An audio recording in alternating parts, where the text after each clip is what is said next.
géopolitique, c'est un même, ce n'est pas la chose tellement moderne. Je ne crois pas que la géopolitique qui est effectivement apparue dans la modernité, même assez tard, représente la science proprement moderne. Je crois que la géopolitique opère avec certains termes, par exemple, comme la civilisation.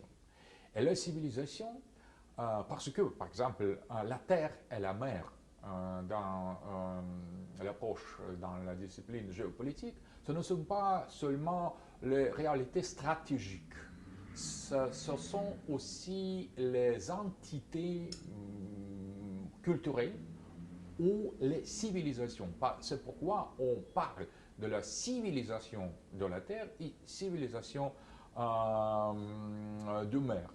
Et dans ce cas, la guerre des continents, ou la confrontation entre la tellurocratie et thalassocratie ne sont pas seulement les externalités de processus économiques ou stratégiques. C'est en quelque sorte quelque chose de plus profond,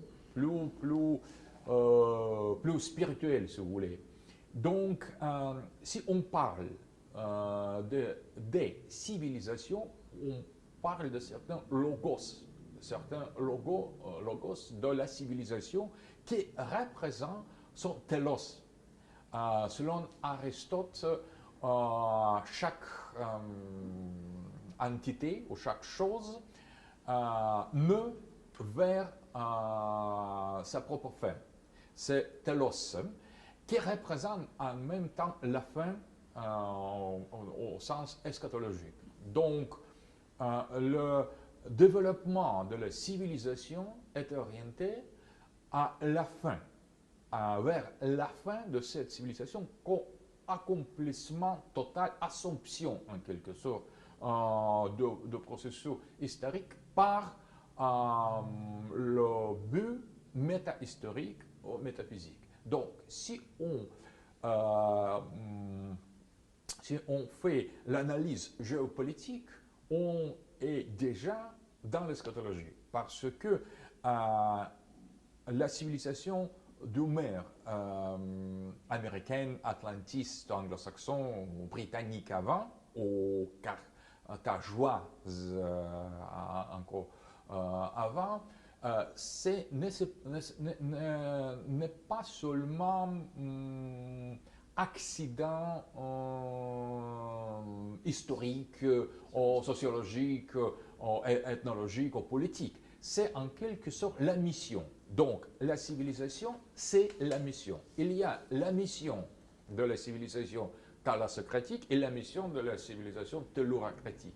Donc, on peut considérer la grande guerre des continents, ou le conflit géopolitique, comme le conflit de deux idées orientées eschatologiquement. C'est pourquoi, à mon avis, notre temps est tellement important, est tellement central dans toute l'histoire, au moins de l'Europe ou des sociétés européennes, ou indo-européennes et chrétiennes surtout, parce qu'on arrive à la conclusion de grandes batailles métahistoriques qui aujourd'hui est représentée par la géopolitique. La géopolitique, c'est, on peut faire la comparaison avec la base, le fondement, quelque chose plus bas aussi, qui est à portée de tous, que tout le monde peut considérer, voir, suivre le développement géopolitique des relations stratégiques entre l'Occident et l'Orient, la Terre et la mer, mais en même temps, il y a la dimension métaphysique et spirituelle et eschatologique dans tout ça. C'est pourquoi le racisme n'est pas seulement politique mais aussi, et géopolitique, mais aussi et métapolitique et eschatologique en même temps. On ne peut pas faire la distinction claire et nette entre deux niveaux parce qu'il s'agit de conflits entre deux civilisations.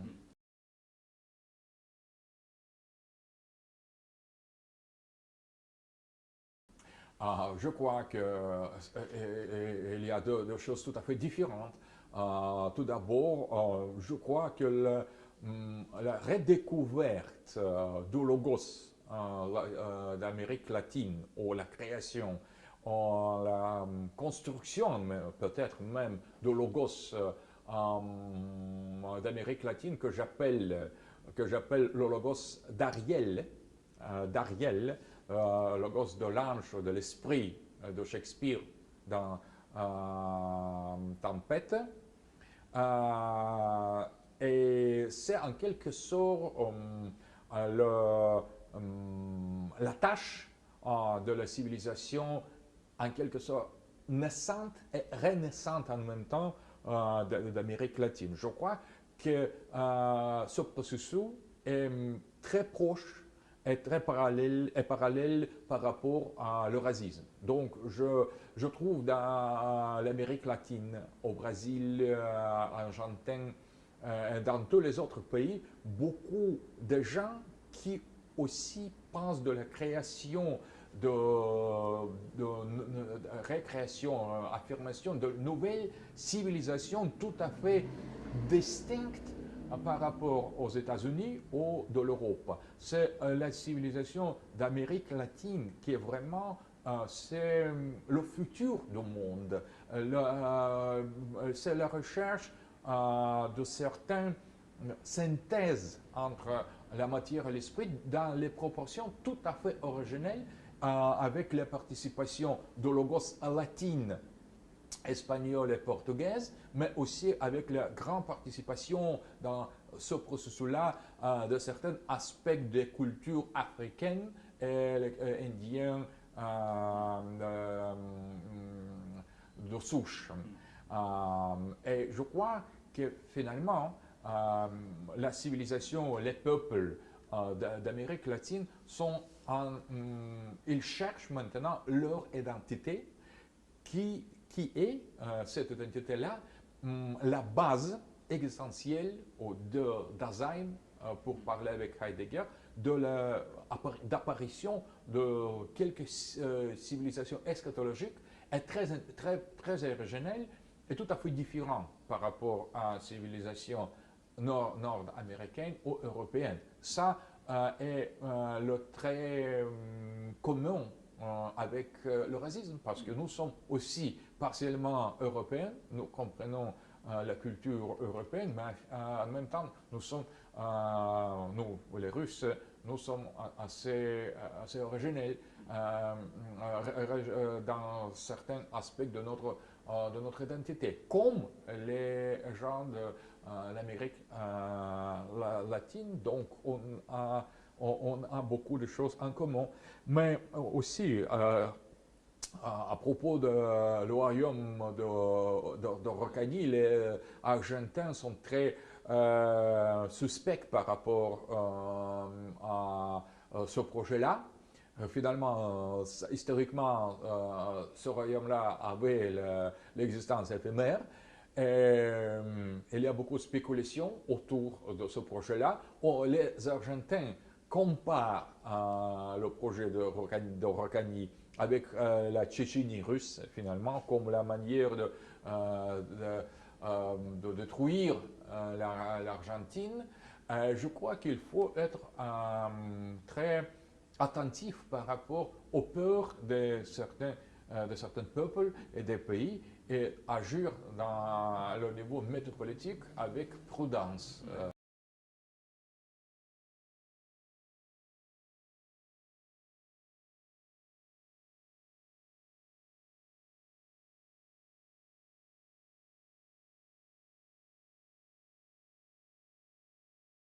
Comme toute la civilisation, ou plutôt que la majorité des civilisations, au moins les civilisations indo-européennes et surtout les civilisations chrétiennes, leur cible est la civilisation eschatologique. Parmi les peuples chrétiens, il y a certaines compétitions entre les projets eschatologiques. Je crois que finalement, les protestants, eux aussi, sont finalement mus par l'eschatologie. cinquième monarchie de Cromwell et beaucoup des autres projets protestants qui animent la stratégie américaine, même actuelle, sont totalement eschatologiques. Et je crois que finalement, pour chrétiens, pour l'homme avec la conscience historique chrétienne, est tout à fait naturel et normal de considérer l'histoire dans les termes eschatologiques. Parce que l'histoire est orientée vers la fin, et tous les chrétiens le doivent reconnaître. Et les Russes, il n'est pas le problème eschatologie ou pas eschatologie. Le problème est quelle eschatologie. Et notre eschatologie russe, est tout à fait, au début, c'est quelque chose de différent pour comprendre cette eschatologie par rapport à l'eschatologie protestante et même quelque chose opposé, parce qu'on voit d'une manière tout à fait opposée qu'est-ce que c'est le bien eschatologique et le mal eschatologique. Finalement, il y a même la symétrie, parce que les protestants reconnaissent comme la terre de Gog et Magog la Russie, et ce n'était pas seulement pendant la guerre froide, comme cette idée-là était répandue dans le monde anglo-saxon, mais beaucoup plus tôt que ça. Et en même temps, le russe orthodoxe considère la civilisation actuelle libérale anglo-saxonne comme le royaume de l'Antichrist. Donc il y a des diabolisations réciproques en quelque sorte dans le terme eschatologique, bien sûr. Il y a l'autre eschatologie catholique qui était représentée par la prophétie de Saint Malachie. Il y a l'eschatologie juive, bien sûr, l'eschatologie musulmane.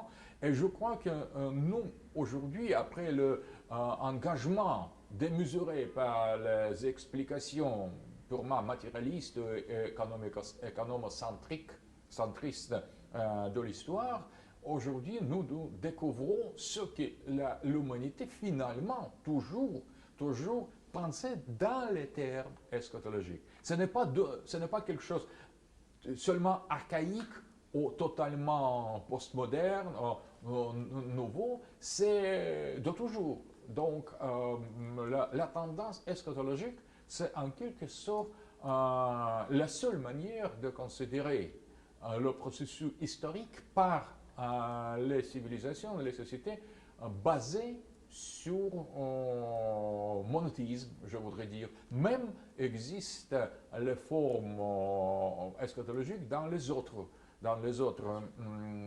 religions, quand même moins prononcées et moins aiguës, je voudrais dire. Mais finalement, pour les sociétés religieuses et pour les religions monothéistes, abrahamiques, l'eschatologie, c'est en quelque sorte la nature même, naturelle. Et c'est pourquoi je crois que notre projet eschatologique doit être étudié d'une manière bien sérieuse, mais c'est le sujet qui demande beaucoup de temps pour entrer en détail.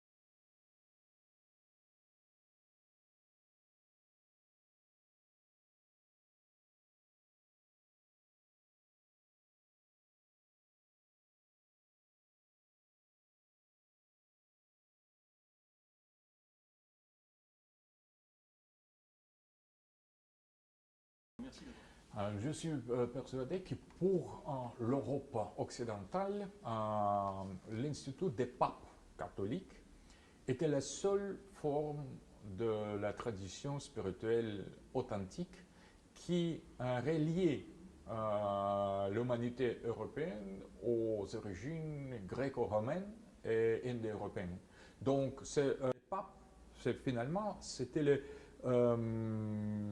porteurs de l'authenticité européenne, de l'Europe authentique chrétienne et même pré-chrétienne, parce que dans la papauté, c'était l'esprit de l'Empire, l'esprit de la transcendantalité indo-européenne qui existait pendant les siècles.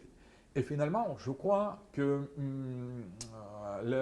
ce qui est très important et très intéressant en même temps, c'est que la prophétie de Saint Malachie correspond à la fin de l'Europe, parce que nous approchons à la fin de l'Europe. Et quand on songe qu'il s'agit du dernier pape et que sera le pape eschatologique, on se trouve dans les situations tout à fait extraordinaires, parce qu'on voit que la prophétie réalise. Parce qu'il est rien, parce que l'Europe se trouve au bord de néant, parce que l'Europe, non pas c'est l'Union européenne, c'est l'Europe qui va disparaître maintenant, parce qu'il n'y a plus de l'Europe. Demain, peut-être qu'il n'y aura plus de l'Europe du tout, parce que l'Europe, comme la civilisation, comme la culture, comme l'esprit, comme l'identité, disparaît. Dans ce cas, dans cette situation, je crois que l'Europe se trouve vis-à-vis au gouffre du néant qui se trouve déjà partout. Dans cette situation, je crois que les contradictions historiques entre deux branches de la tradition chrétienne ne sont pas tellement importantes, ne sont plus importantes comme avant, parce que c'est en quelque sorte le moment eschatologique. Mais je crois que si on compare la branche orientale et la branche occidentale, on voit que la tradition et le sacré se trouvent aux côtés de l'Église orthodoxe. Ce n'est pas par la raison que je suis orthodoxe, je l'affirme. Si j'étais catholique, je dirais la même chose d'une manière égale. Donc, c'est en quelque sorte, si on cherche le sacré chrétien, si on cherche la tradition chrétienne, c'est aujourd'hui, c'est l'Église orthodoxe, chrétienne orthodoxe, grecque et russe et les autres. Peut-être il y a aussi les aspects négatifs de dégradation, de génération, mais en même temps, il y a le sacré. S'il y a quelques étincelles du sacré qui restent dans l'Église catholique, la seule chose de sauver, c'est s'adresser au foyer qui se trouve dans la situation beaucoup plus mieux. Si on ne veut pas développer, il s'agit de qu'on ne représente pas les forces du feu, mais les forces du froid ou de l'eau, c'est donc l'antéchrist. Si quelqu'un ne veut pas rapprocher l'Église catholique de la part de l'Église d'Occident vers l'Église d'Orient qui peut aider dans les situations critiques, je ne crois pas qu'il travaille pour le Christ, finalement. Il s'agit de l'unité profonde, impériale, comme a dit Jean Pawlowsko. Mais c'est en quelque sorte au niveau de métapolitique et métahistorique qui s'accomplit aujourd'hui ce rencontre-là. Mais au niveau des institutions, je ne crois pas que c'est possible. Mais ce qui n'est pas possible pour les hommes est toujours possible pour Dieu.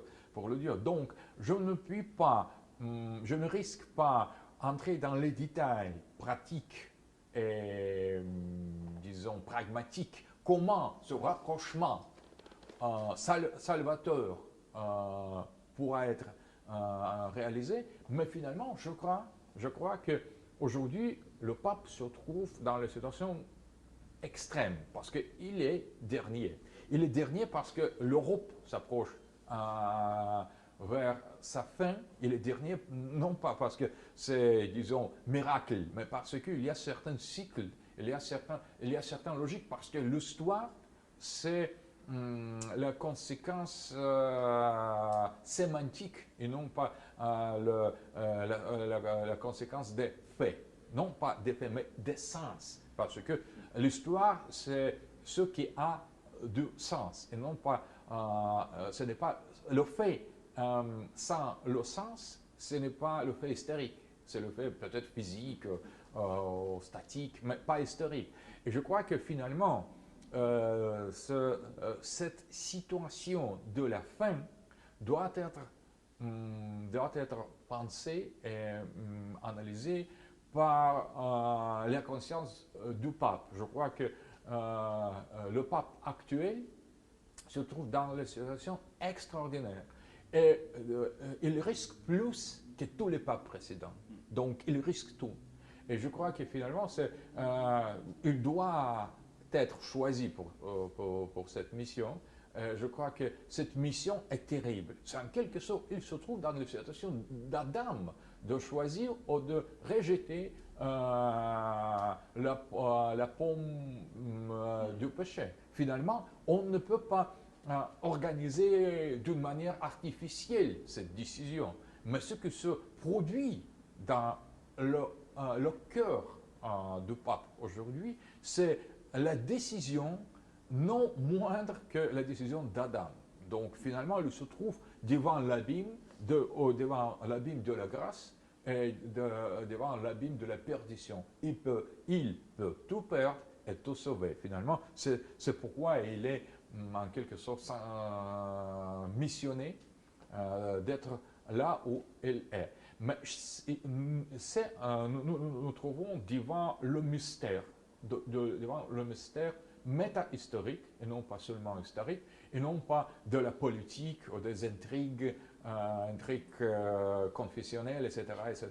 Finalement, il y a quelque chose de beaucoup plus important qui se produit sous nos yeux, et je ne puis pas ni juger, ni suggérer rien dans cette situation. Finalement, si l'Europe chrétienne veut se sauver, c'est à l'Orient qu'elle doit s'orienter. Donc, si l'Orient veut se sauver et donner la lumière au monde, l'Orient doit rester, redevenir chrétien en quelque sorte, et seulement par le Christ qu'on sauve.